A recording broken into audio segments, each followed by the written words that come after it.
স্বাগত 2025 নতুন বছরে স্বপ্নের বাংলাদেশ গড়ার প্রত্যয়, বিশ্বজুড়ে নানা আয়োজন।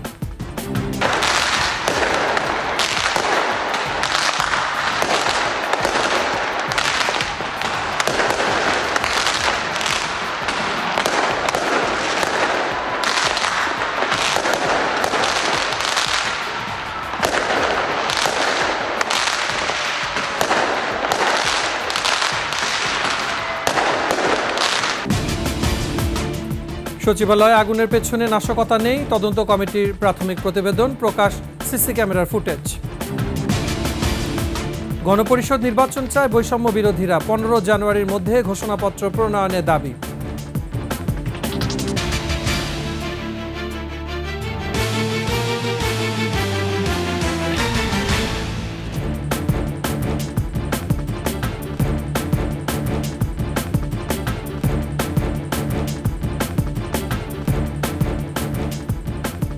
শুনছিলেন সংবাদ শিরোনাম। স্বাগত 2025 নতুন বছরের শুভেচ্ছা জানিয়ে আমন্ত্রণ 21 সংবাদে, সাথে আছে মুজাহিদুল ইসলাম। দর্শক, 21 টেলিভিশনের সংবাদ একসাথে সরাসরি দেখতে পাবেন আমাদের ফেসবুক পেজ www.facebook.com/2124 অনলাইনে। এছাড়া সাবস্ক্রাইব করতে পারেন www.youtube.com/21etv চ্যানেলে। আঁধার শেষে আলোর দিশায় শুরু হয় নতুন ভোরের যাত্রা। বছরের প্রথম সূর্যোদয় নতুন দিনপঞ্জির সূচনা করে। সেই ধারায় ইতিহাসের বুকে অনেক ঘটনার সাক্ষ্য রেখে কালের গর্ভে হারিয়ে গেল আরেকটি বছর। স্বৈরশাসনকে বিদায় জানিয়ে 2024-এ এদেশের মানুষ দেখেছে এক নতুন ভোর। বিগতের হিসাব আর আগামীর সম্ভাবনার মাঝেই নবপ্রত্যাশার গল্প তুলে ধরছেন সঞ্জয় অধিকারী।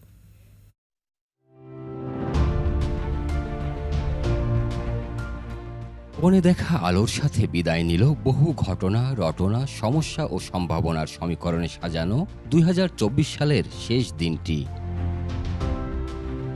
জাতীয় সংসদ নির্বাচন থেকে শুরু করে সরকার গঠন, টানা চতুর্থবারের মতো একই দলের শাসনের মোড়কে শোষণের মাধ্যমে বিগত বছরের যাত্রা শুরু হলেও ঋতুচক্রের মতোই বছর জুড়ে পাল্টেছে দেশের রাজনৈতিক ও আর্থসামাজিক পরিস্থিতি। 24-এর ছাত্র জনতা গড়ে নতুন ইতিহাস। এই জাতির জীবনে শুরু হয়েছে এক নতুন অধ্যায়। প্রতিবাদ, স্লোগান, বিপ্লব, ক্ষমতার পালাবদল, স্বপ্ন ও স্বপ্নভঙ্গের আখ্যানে নতুন দিনের ইতিহাস রচিত হয়েছে, খানিকটা জেনজির বয়ানের মতো নতুন ভাষায়। একদিকে দ্রব্যমূল্যের ঊর্ধ্বগতি মানুষের জীবনকে কঠিনতর করেছে, আবার নানামাত্রিক দুর্নীতি জনজীবনের স্বস্তি কেড়ে নিয়েছে। 2024-এ যে স্বৈরাচার শেখ হাসিনার যে পতন হয়েছে এবং নতুন বছরে এসে আমরা সে প্রত্যাশা করি যে রাষ্ট্র সংস্কারে যে 31 দফার যে রূপরেখা দেওয়া হয়েছে, আস্তে আস্তে করে যাতে এগুলিকে শতভাগ ইমপ্লিমেন্টের মাধ্যমে ইনশাল্লাহ বর্তমান প্রজন্ম এবং ভবিষ্যৎ প্রজন্মের জন্য যাতে একটি সুন্দর সমাজ, একটি সুন্দর রাষ্ট্র আমরা উপহার দিতে পারি। তবু থেমে থাকেনি বাংলাদেশ। ব্যক্তি থেকে জাতিগত অবস্থানে ঘুরে দাঁড়ানোর চেষ্টা করে গেছে বারবার।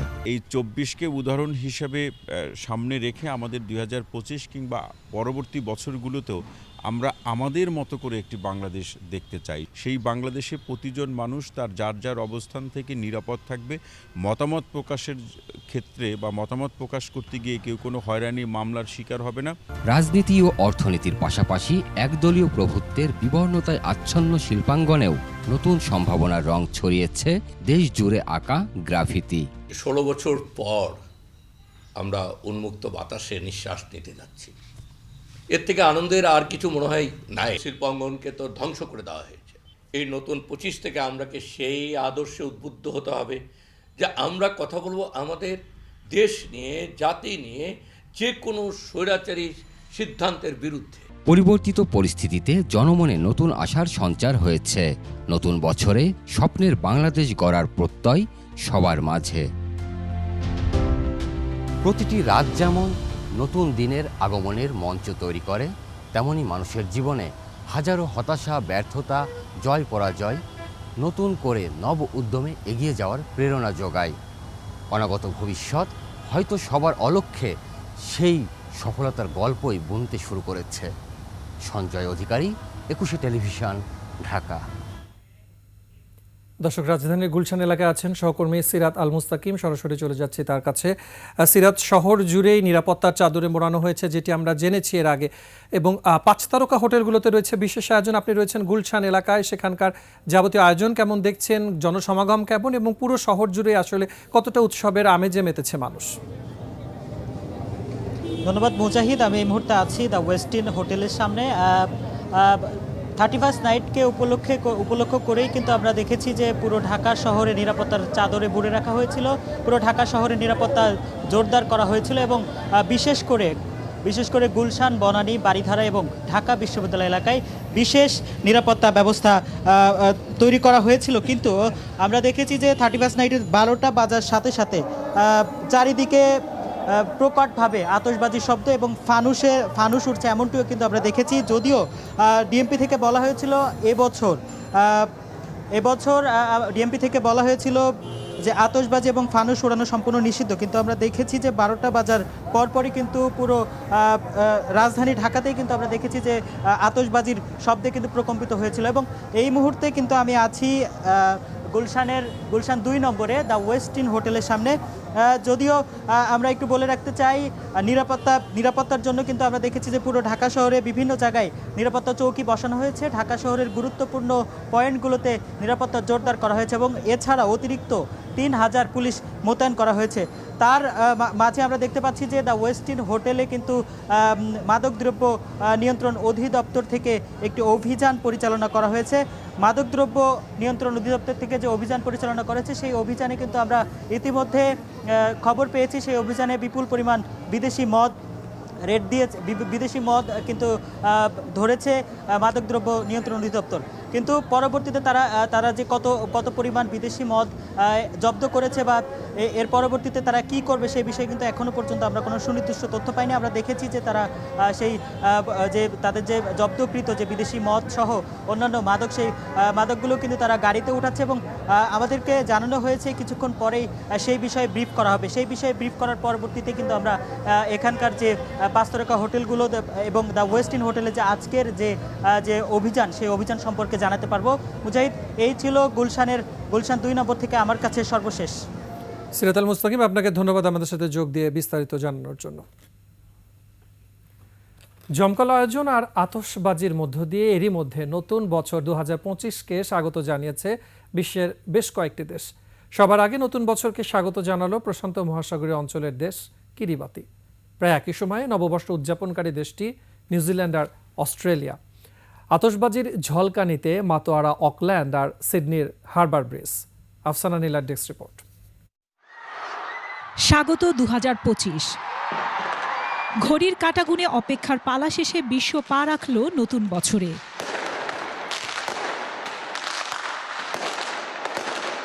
বিশ্বের প্রথম দেশ হিসেবে 2025 সালকে স্বাগত জানিয়েছে কিরিবাতি। জমকালো আয়োজনে 2025 সালকে স্বাগত জানিয়েছে নিউজিল্যান্ড। দেশটির অকল্যান্ড হারবার ব্রিজ এবং স্কাই টাওয়ারে অত্যাশ্চর্য লাইট শো ও আতশবাজি প্রদর্শনীর মধ্য দিয়ে হ্যাপি নিউ ইয়ার বরণ করা হয়। পাশাপাশি দেশ হয় প্রায় কাছাকাছি সময়ে অস্ট্রেলিয়ায় খ্রিস্টীয় নতুন বছরকে স্বাগত জানানো হয়। মধ্যরাতে সিডনির হারবার ব্রিজ ও অপেরা হাউস থেকে একের পর এক আতশবাজির ঝলকানি দেখা যায়। এ সময় রঙিন আলোর ঝলকানিতে ভরে যায় পুরো শহর। আফসানা নীলা, ডেস্ক রিপোর্ট, 21 টেলিভিশন। এবারে অন্যান্য খবর। সচিবালয়ে আগুনের পেছনে নাশকতার কোনো প্রমাণ পায়নি তদন্ত কমিটি। মঙ্গলবার প্রধান উপদেষ্টার কাছে প্রাথমিক তদন্ত প্রতিবেদন জমা দেওয়ার পর তারা গণমাধ্যমকে জানান, বৈদ্যুতিক লুজ কানেকশন থেকেই আগুনের উৎপত্তি। আর ভবনের ডিজাইন ও বাতাসের গতির কারণে আগুন একই সাথে ছড়িয়ে পড়ে একাধিক জায়গায়। মেহেদী হাসানের রিপোর্ট। গত বুধবার রাতে সচিবালয়ে ভয়াবহ আগুনের পর গঠন করা হয় উচ্চ পর্যায়ের তদন্ত কমিটি। প্রাথমিক প্রতিবেদন জমা দিতে যাদের সময় বেঁধে দেয়া হয়েছিল 3 দিন, 2 দিন বেশি সময় নিয়ে মঙ্গলবার প্রধান উপদেষ্টার কাছে দেয়া হলো সেই প্রতিবেদন। এরপর ব্রিফিংয়ে কমিটির সদস্যরা জানান, ভিডিও ফুটেজ ও আলামত থেকে প্রাথমিকভাবে তারা নিশ্চিত হয়েছেন আগুন লেগেছে ত্রুটিপূর্ণ বৈদ্যুতিক সংযোগ থেকে। লুজ কানেকশনের কারণে ইলেকট্রিসিটি থেকে আগুনটার উৎপত্তি হয়েছে। এটা হলো প্রাথমিক আমাদের অনুসন্ধান এবং এতে এখন পর্যন্ত কোনো রকমের অন্য কোনো ব্যক্তির কোনো সংশ্লিষ্টতা আমরা খুঁজে পাইনি। ভিডিওর মাধ্যমে পেয়ে যেটা দেখেছি, যেটা আমরা আগে ভিডিও পাওয়ার আগে রিপোর্ট তৈরি করেছি, যেটা পুরোপুরিভাবে মিলে গেছে। আগুনের সূত্রপাতটার সময়টা 1:32 থেকে 1:39। সোর্স একটাই, কিন্তু বাতাসের গতি, বিল্ডিংয়ের ডিজাইনের ভিন্নতার কারণে দুই দিকে প্রবাহিত হয়েছে। ল্যাবে নমুনা পরীক্ষা করে সেনাবাহিনীর বিস্ফোরক দল নিশ্চিত হয়েছে এখানে কোনো বিস্ফোরক ব্যবহার করা হয়নি। হাই এন্ডের আপনার এক্সপ্লোসিভ ডিটেক্টরস আছে, যেমন মাস স্পেকট্রোমিটার, তারপর আইটেমাইজার, এক্সপ্লোসিভ ডিটেক্টর, এই ধরনের মেশিনগুলোতে আমরা কয়েকবার করে টেস্ট করে আসলে আমরা কোনো ধরনের এক্সপ্লোসিভ ব্যবহার করার মতো কোনো ধরনের সংশ্লিষ্টতা আমরা দেখি। আগুনের ক্ষয়ক্ষতি নিরূপণ এখনো সম্ভব হয়নি, তবে অধিকাংশ নথি অক্ষত আছে। অতএব এই মুহূর্তে আমি বলতে পারবো না ঠিক কত, এটা আশা করছি হয়তো ফাইনাল রিপোর্ট যখন সাবমিট করব তখন হয়তো ইনশাআল্লাহ বলতে পারবো। আমাদের সুপারিশ থাকবে এটা রেগুলার মেনটেন করা হোক, বিএনবিসি নিয়ম মেনে কতদিন পরে পরে করা উচিত, কিভাবে করা উচিত, আমরা সেগুলো সাজেস্ট করব। আগুনের উৎসের বিষয়ে নিশ্চিত হলেও টেস্টের জন্য কয়েকটি নমুনা বিদেশে পাঠানো হয়েছে বলে জানিয়েছে তদন্ত কমিটি। বুয়েটের বিশেষজ্ঞ দল এবং ফায়ারের থেকে কিছু কতগুলো টেস্ট সাজেস্ট করা হয়েছে। মেহেদি হাসান, 21 টেলিভিশন, ঢাকা। এদিকে সচিবালয়ে আগুন লাগার ঘটনার সিসি ক্যামেরার ফুটেজ পাওয়া গেছে। প্রধান উপদেষ্টার প্রেস উইং থেকে এই ফুটেজ প্রকাশ করা হয়। দর্শক দেখুন তার কিছু অংশ।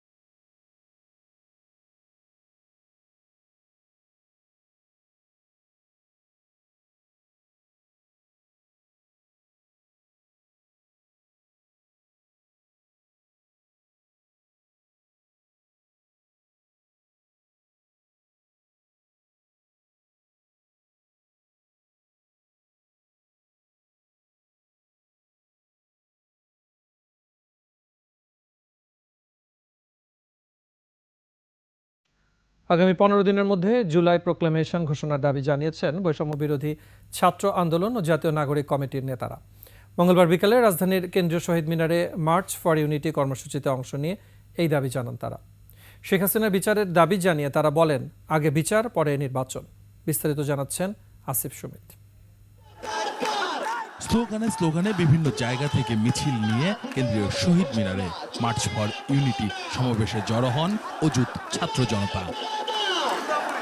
বৈষম্য বিরোধী ছাত্র আন্দোলন ও জাতীয় নাগরিক কমিটির ব্যানারে বিভিন্ন জেলা থেকে ছাত্র জনতার এ সমাবেশে আসা 5 আগস্টের আহত ও নিহতদের স্বজনরা ছিলেন সভামঞ্চে। সবার বক্তব্যেই ছিল শেখ হাসিনা ও তার সহযোগীদের বিচারের দাবি। আমার ভাইদের যারা শহীদ করেছে তাদের চুল পরিমাণ ছাড়তে হবে না। আমাদের শহীদ পরিবারের একটাই দাবি, খুনি হাসিনাকে দেশে এনে তাকে ফাঁসি কার্যে ঝুলিয়ে মৃত্যুদণ্ড করা হোক। আমরা বলতে চাই, খুনি হাসিনাকে বাংলাদেশে এনে অবিলম্বে বিচার করতে হবে। সেই সকল হায়নারা আমাদের ছাত্রদের জনতার বুকের উপর গুলি চালিয়েছিল, তাদেরকে কেন গ্রেফতার করা হচ্ছে না? জুলাই ঘোষণাপত্রের দাবিও ওঠে সমাবেশ থেকে। জানুয়ারির 15 তারিখের মধ্যে তাদেরকে প্রোক্লেমেশন ঘোষণা করতে হবে। নতুবা ছাত্র জনতা আবারও 3 তারিখের মতো এবং 31 ডিসেম্বরের মতো আবারও লাখে লাখে ছাত্র জনতা নেমে আসবে। বাংলাদেশের আগামী নির্বাচন হবে গণপরিষদ নির্বাচন। এই গণপরিষদ নির্বাচনে যারা জয়ী হবে তারা একই সাথে সংবিধান বিষয়ে সিদ্ধান্ত নেবে, নতুন সংবিধান প্রণয়ন করবে এবং আইনসভার সদস্য হিসাবে ভূমিকা পালন করবে। আগামীর দেশ গঠনে আমরা বৈষম্য বিরোধী ছাত্রদের নেতৃত্বে কাজ করবো ইনশাআল্লাহ। বাংলাদেশ জয় হোক, ইনকিলাব জিন্দাবাদ, মুজিববাদ মুর্দাবাদ। 53 বছরের ভেঙে পড়া জাতীয় প্রতিষ্ঠান সংস্কারের দাবিও তোলেন বক্তারা। আমরা বৈষম্য বিরোধী ছাত্র আন্দোলন খুব স্পষ্টভাবে বলে দিতে চাই,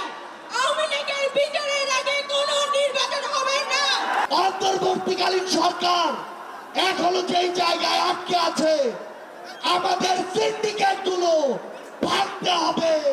5ই আগস্ট পরবর্তী বাংলাদেশে আমাদের আর কোনো শত্রু নয়, আমাদের একমাত্র শত্রু এই আওয়ামী লীগ। আওয়ামী লীগকে আর পুনর্বাসন করতে দেয়া হবে না বলেও জানান তারা। আসিফ সুমিত, 21 টেলিভিশন, ঢাকা। আগামী জুন মাসের মধ্যে নির্বাচন দিতে অন্তর্বর্তী সরকারের প্রতি আহ্বান জানিয়েছেন বিএনপির স্থায়ী কমিটির সদস্য সালাউদ্দিন আহমেদ।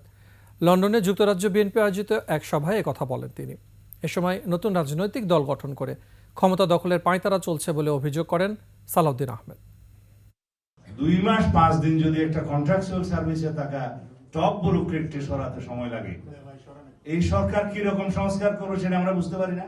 এখন বিভিন্ন কৌশলের মাধ্যমে আমাদের অন্তর্বর্তীকালীন সরকারের প্রধান এবং উপদেষ্টারা সময় জ্ঞাপন করছেন যাতে নির্বাচন দেরিতে হয়।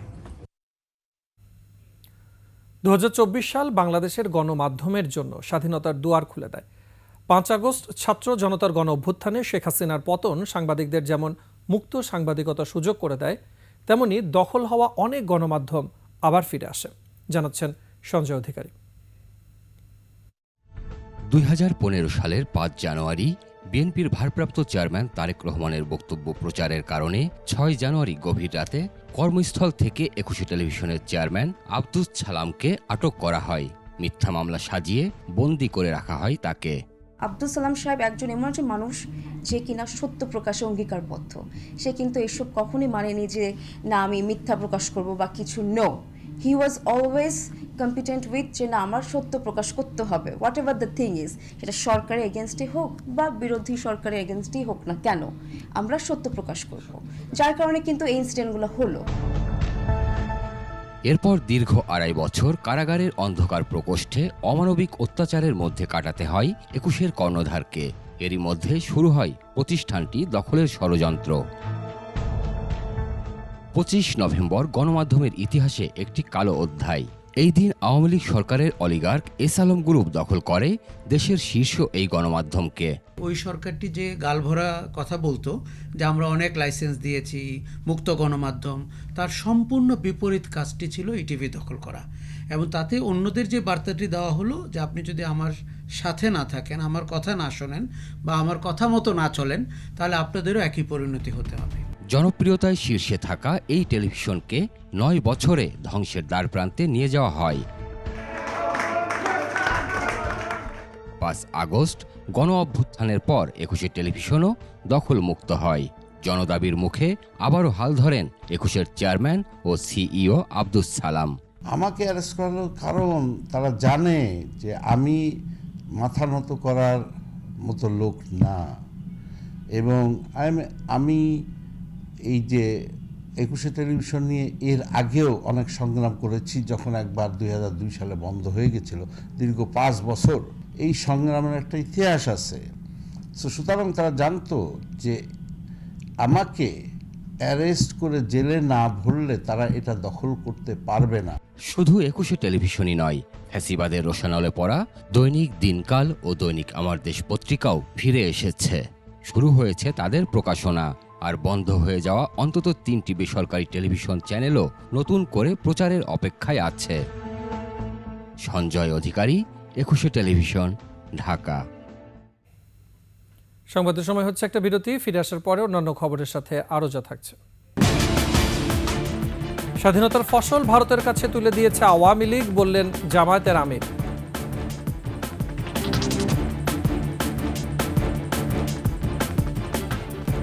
বিরতির পর আবার আমন্ত্রণ 21 সংবাদে।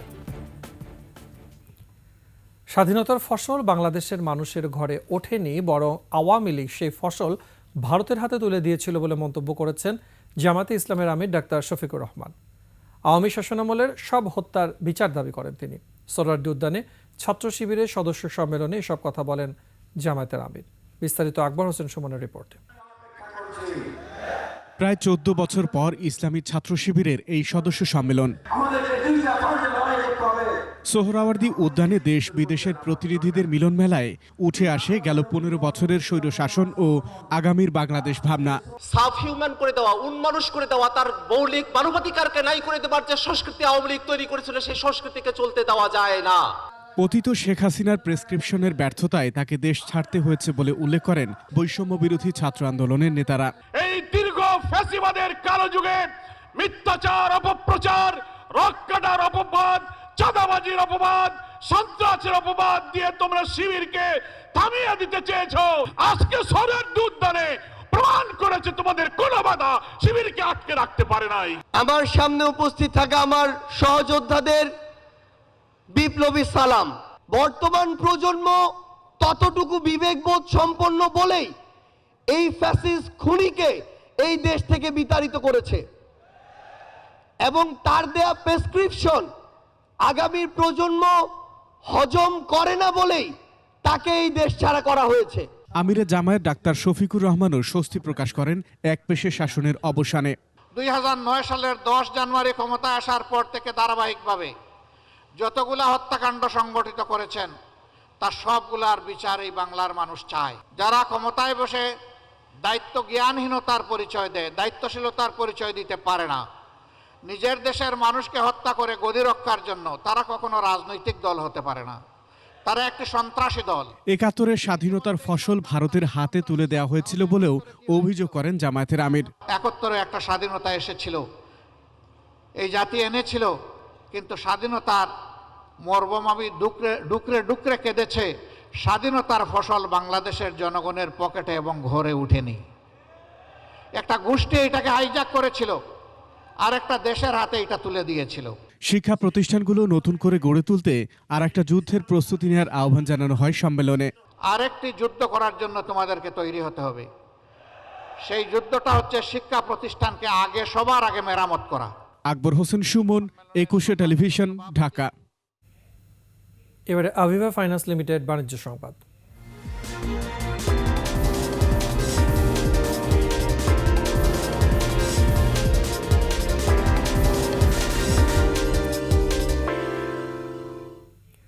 দেশের অন্যতম বড় সবজির মোকাম বগুড়ার মহাস্থানগড় হাট। গত কয়েকদিনে সবজির আমদানি বেড়ে যাওয়ায় পড়ে গেছে দাম। ফুলকপি আর মূলা বিক্রি হচ্ছে 2 টাকা কেজি। বাঁধাকপি, মিষ্টি লাউ, সিম ও বেগুন সহ সব ধরনের শীতকালীন সবজি 10 থেকে 20 টাকা কেজির মধ্যে বিক্রি হচ্ছে। পাইকাররা বলছেন দাম কমে যাওয়ায় ব্যবসায়ও ধস নেমেছে। তবে কৃষি বিভাগ বলছে চলতি মৌসুমে ফুলকপি সহ সবজির চাষ বেশি হওয়ায় দাম পড়ে গেছে।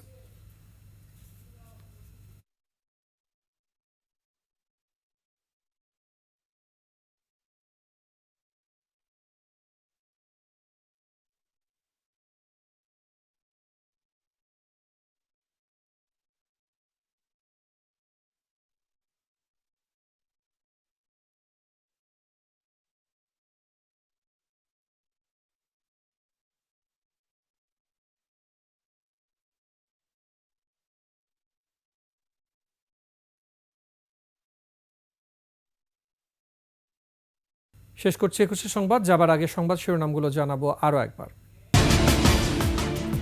স্বাগত 2025, নতুন বছরে স্বপ্নের বাংলাদেশ গড়ার প্রত্যয়, বিশ্বজুড়ে নানা আয়োজন। সচিবালয়ে আগুনের পেছনে নাশকতা নেই, তদন্ত কমিটির প্রাথমিক প্রতিবেদন, প্রকাশ সিসি ক্যামেরার ফুটেজ। গণপরিষদ নির্বাচন চায় বৈষম্য বিরোধীরা, 15 জানুয়ারির মধ্যে ঘোষণাপত্র প্রণয়নের দাবি।